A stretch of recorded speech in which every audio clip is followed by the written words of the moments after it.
Porodicu jednostavno u životu moraš da imaš, zato što moraš da imaš onog ko će da te štiti, da te čuva, da te odbrani. Želimo da se čitavom našom Srbijom čuju dečiji osmesi. I oni nas i teraju da budemo bolji i učinit ćemo sve da imaju bezbrižno i srećno detinjstvo.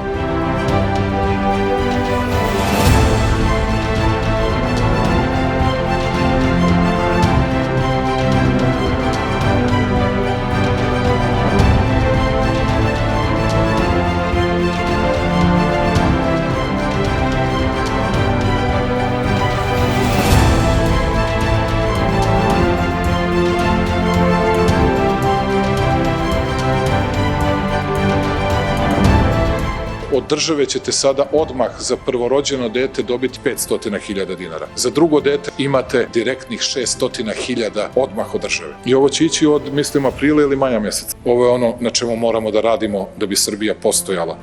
Naša Srbija je najlepša zemlja na svetu, a upravo njeno bogatstvo najviše čine njeni ljudi. Cveće je ukras bašte, leptir je ukras cveta, a deca puna mašte, deca su ukras sveta. Sve što radimo i sve što gradimo, radimo zbog naše dece. Želimo da im ostavimo uspešnu, bogatiju i naprednu Srbiju.